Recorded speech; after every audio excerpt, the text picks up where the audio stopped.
everyone, welcome back to my channel. I am Becca. This is the third video from my weaving series, Weaving in Lockdown. If you haven't seen my previous videos on how to make a cardboard loom or how to warp it, I will link them below. Today's the most exciting video because today we're gonna weave.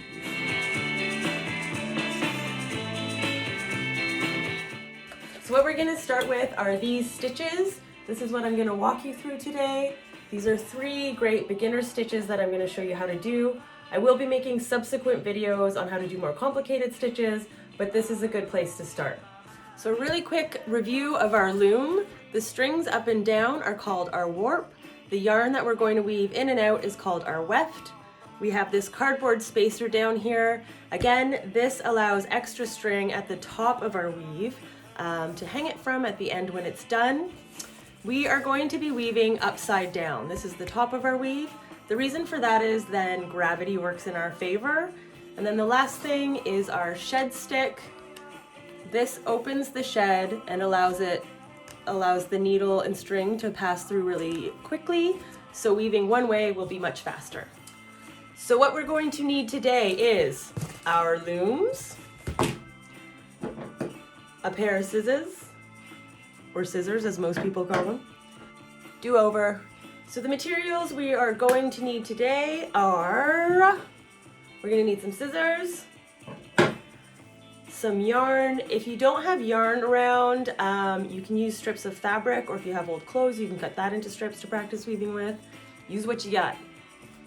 The other thing we need is a wide eye needle. This is just a plastic tapestry needle. Some of them are straight, some of them are bent. Anything you have that you can fit your yarn through the eye of will do. And the last thing, the most sophisticated tool is a fork. And I'll show you what we're gonna use this for. It's not for eating. Let's do it.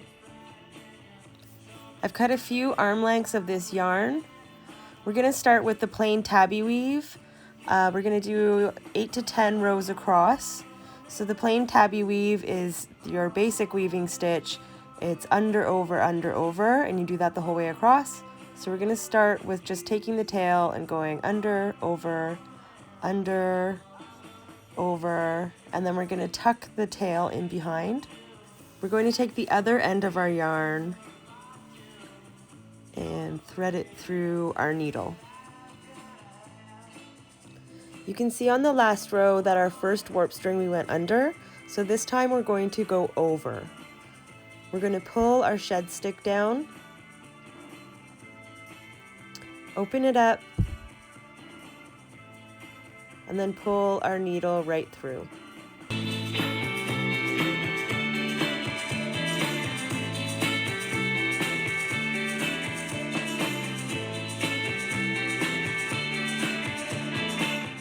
Once you finish your over-under, you're going to pinch the end of the string before you pull it tight, and then gently press it down with your fingers. So you can see for the next row, we're going to start over. We ended off going under this last string, so we're going to start over. Over, under, over, under.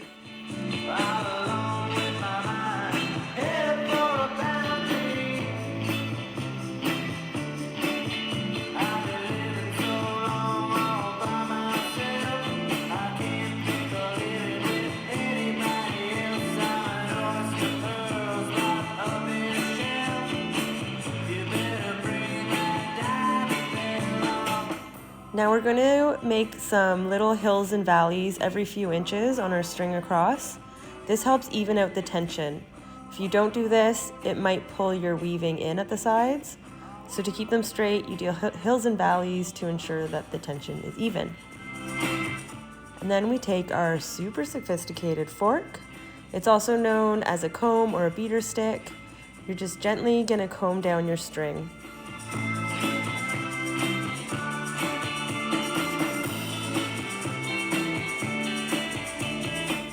Anytime we're working from left to right, you can just open the shed and pull your needle right through. How awesome is this? It is so much faster.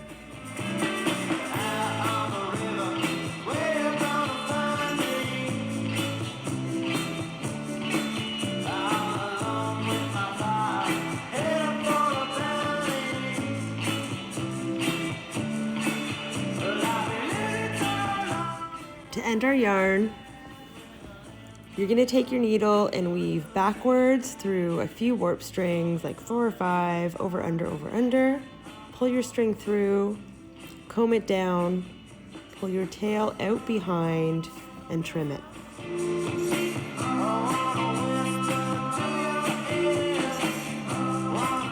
The next yarn I'm going to use is this awesome dusty pink color. This is a heavier weight yarn from the last one that I used. We're just going to continue doing the plain tabby weave so you can see the difference of the same stitch with different weight yarn. We're going to start it the same way as we did with the last yarn.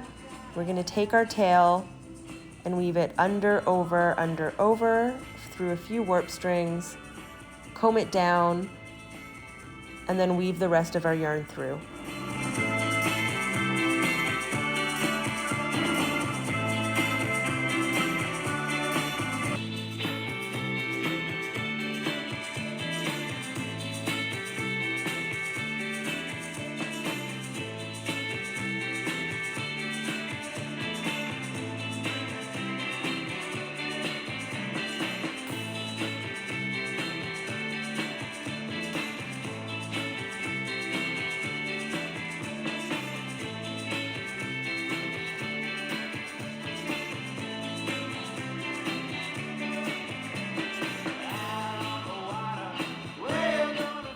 We're gonna end off this weave the same way as we did the first single tabby.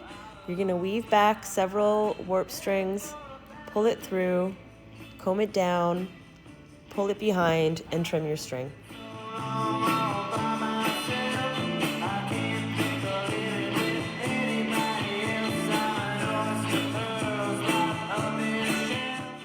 The next weave I'm going to show you is called the double tabby. So I just showed you the single tabby stitch, or weave rather. Now I'm going to show you the double. That's right, folks, it's exactly the same as the single tabby, except we're going to double up our strings. So I've cut my long piece of string.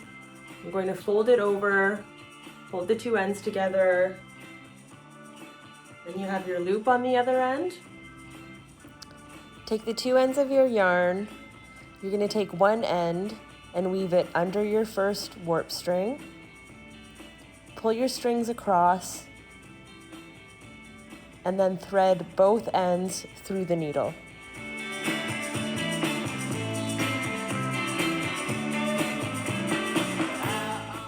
Open your shed stick and pull your needle and yarn all the way through, just like you did with the single tabby.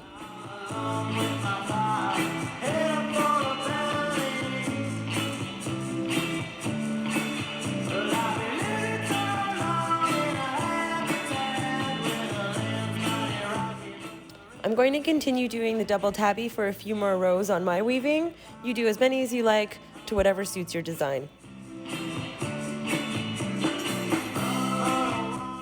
We're going to end this the same as the single tabby.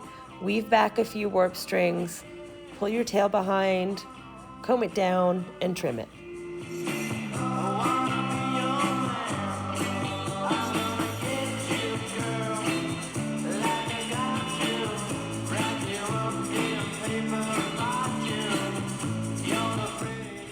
I'm going to show you how to weave stripes now.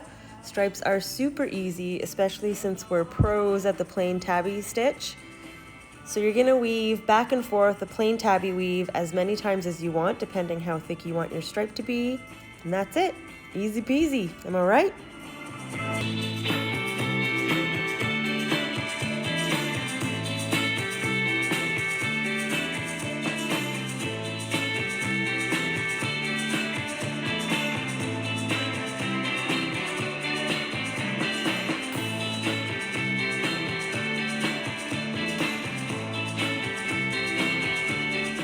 I'm continuing the double tabby in the white yarn again after my stripe. If you're following along, you can do the same, or you can do your own thing.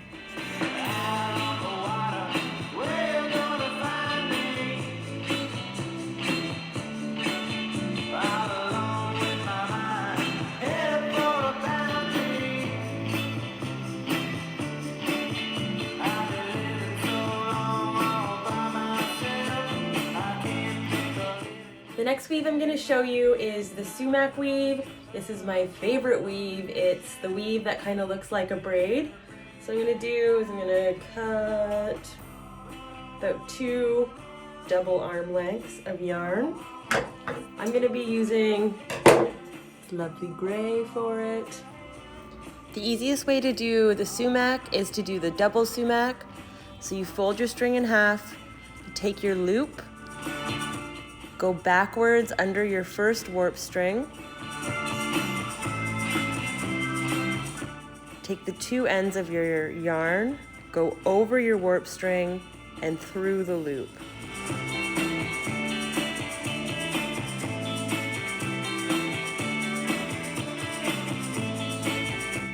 The next step is to turn our string over. I'm going to go every 3rd warp string to make a knot. So you open your yarn like a V, take your 2 ends of yarn. We're going to go backwards under the 4th warp string, which is 3 over from the last knot we did.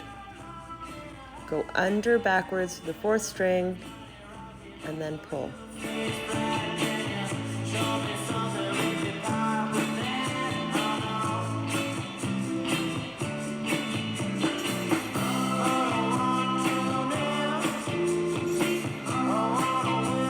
So again, you open your pieces of yarn like a V, take your 2 ends of the yarn, go under backwards, 3 warp strings over from your last knot,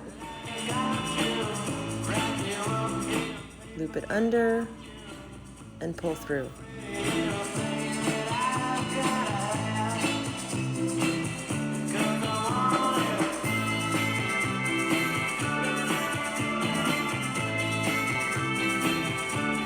Continue doing a full row of double sumac across your weave.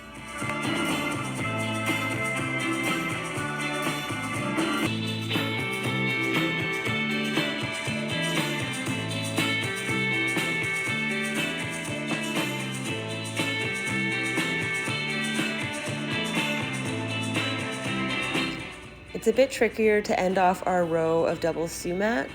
There are many different ways to tuck tails. It's a bit different when your loom has a back on it like ours does. So we're going to thread our 2 ends through our needle, and we're essentially going to go in the middle of our braid and weave under the 1st warp string, over the 2nd, under the 3rd, and over the 4th. And then we're going to pull our tails under and trim them. It's essentially what we did with our last rows of weaving. It's just tucked in behind the braid.